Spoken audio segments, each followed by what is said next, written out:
আল্লাহর পয়গম্বর মুসা নবী চতুর্দিকে তাকাইছে, দেখে কোনো দিকে কোনো মানুষ নাই।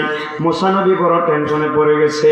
কিরে, এত বড় পাহাড়, পাথরের পাহাড়, এই পাহাড়ের ভিতরে একটা মানুষও নাই, কিন্তু কে মানুষের মতো কান্না করে চিৎকার মেরে বলেন আল্লাহু আকবার। হঠাৎ করে মুসা নবী একটু সামনে গেলেন। সামনে যাওয়ার পরে দেখতেছে বিশাল বড় পাথরের পাহাড়ের মধ্যে কোনো মানুষ কান্না করে না, পাথর মানুষের মতো কান্না করতেছে। আল্লাহ, কে কান্না করে? পাথর। পাথর পাথরে কাঁদতেছে। মুসা নবী আশ্চর্য হয়ে গেলে, সর্বনাশ, পাথর কেন কান্না করে? যদি কি আল্লাহ আকবার। মুসা নবী বলে, পাথর কেন তুমি কান্না করো? পাথর বলে, মুসা রে, একটা মাত্র কারণে কান্না করে, তুমি আমারে বলো তুমি কোথায় যাচ্ছ? মুসা নবী বলে, পাথর আমি যাচ্ছি আল্লাহর সঙ্গে কথা বলার জন্য।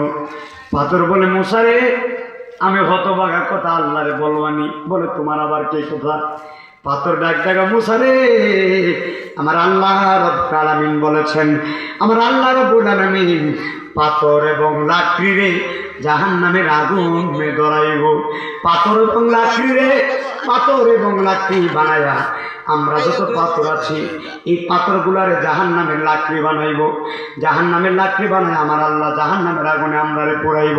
তুমি যাচ্ছ তোর পাহাড়ে, আল্লাহর কাছে মেহেরবানি করে বলবানি, আমি তো জাহান্নামের আগুনকে ভয় পাই, আল্লাহর তুমি আমার কথা বলবানি, আমি কান্না করতেছি আল্লাহর ভয়ে, জাহান্নামের ভয়ে, তুমি আল্লাহর কাছে বলবানি, আমার আল্লাহ নে আমারে জাহান্নামের আগুন থেকে বাঁচাইও। আল্লাহু আকবার। এবার আমি দনকুরাবাসীর কাছে জানতে চাই, একটা পাথর জান্নাতে গেলে কি জাহান্নামে গেলে কি? এই পাথর বলতেছে, মুসা, আল্লাহ আমারে জাহান্নামে লাকড়ি বানায় আগুন ধরাইব, আমি তো ভয় পাই, তুমি আল্লাহরে বলো আল্লাহ নিয়ে আমার জাহান্নামের আগুন থেকে বাঁচাইব। একটা পাথর কি চিন্তা করছে? আর আমরা মানুষ একদিন জাহান্নামের ভয়ে কান্না করি নাই। তার মানে বোঝা গেল আমাদের মতো কপাল পুরো আর কেউ নাই। মুসা নবী বলে, পাথর ঠিক আছে, আল্লাহরে বলবো। সামনে যাচ্ছে। সামনে যাওয়ার পরে মুসা নবীর সামনে একজন বিশাল বড় ধনী মানুষ আসছে। বিশাল বড় ধনী মানুষ সামনে এসে ডাক দেখো, মুসা কোথায় যাচ্ছেন? মুসা নবী বলে, যাচ্ছি তোর পাহাড়ে আল্লাহর সঙ্গে কথা বলবো। ধনী মানুষ বলে, মুসা রে, টাকায় দেখো আমার ধন সম্পদের অভাব নাই, বিশাল বড় বাড়ি, আমার টাকা পয়সার অভাব নাই, এই ধন সম্পদগুলো আমি কোনোভাবে সামলাইতে পারতেছি না। এত ধন সম্পদ, এত টাকা পয়সা কোনোভাবে সামলাইতে পারতেছি না। মুসা রে, আপনি যাচ্ছেন আল্লাহর কাছে, আপনি আল্লাহর কাছে আমার কথা বলবেননি, কি করলে আমার আল্লাহ রাব্বুল আলামিন আমার ধন সম্পদ কমাইয়া দিব? আমরা জীবনে কথা বললাম নি, কথা বললাম আমরা জীবনে কইলাম নি যে মুসা নবী আপনি আল্লাহর কাছে বললেন, আল্লাহ আমার এমন ধন সম্পদ দিছে, এই ধন সম্পদ যেন এবার কমে, আর দেওয়ার দরকার নাই, কথা কইলাম আর ভাবতে থাকতে আল্লাহরে বললেন, এত সম্পদ আর ভাল লাগতেছে না, কুলাইতে পারতেছি না, আল্লাহরে কোন আমার একটু গরিব বানাইতো। সুবহানাল্লাহ কই না? মুসা নবী কত পাগল দেখছি, এরকম পাগল তো দেখি নাই। মুসা নবী কই সব পাগল ধন সম্পদ চাই, এই পাগলাটি ধন সম্পদ কমাইতো চায়, কারণ লাগিটা আরে তো সুবহানাল্লাহ।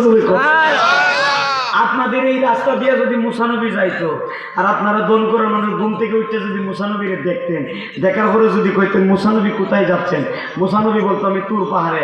আপনি বললেন, কি বললেন জানেননি? আপনি বলতেন, মুসা আমার তো 1 লক্ষ টাকা দরকার, আল্লাহর কাছ থেকে নিয়ে আসতো। আর বাংলা ডাক ডাকে আমার টাকা পয়সা লাগতো না, আল্লাহরে গিয়ে আল্লাহ আমার গরিব বানাইতো, আমার আর কোলাই না। সুবহানাল্লাহ কয় না? পাগলা করে আমি গরিব হতাম চাই। মজার আলোচনা, বিশাল ইতিহাস, গভীর মনোযোগ আছে ইনশাল্লাহ? একটু সময় আছে না, আগে শেষ করে দিতাম, আছে নাকি একটু সময়?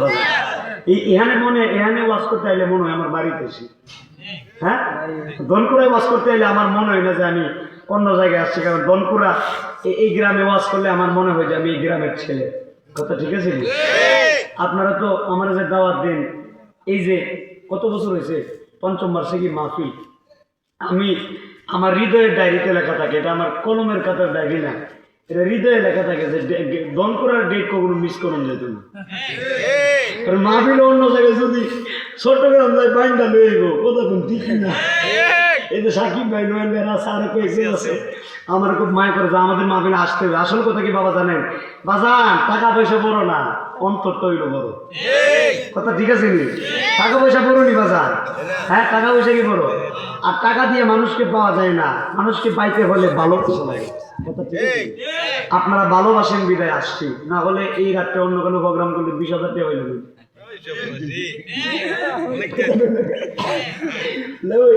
সিরাজগঞ্জ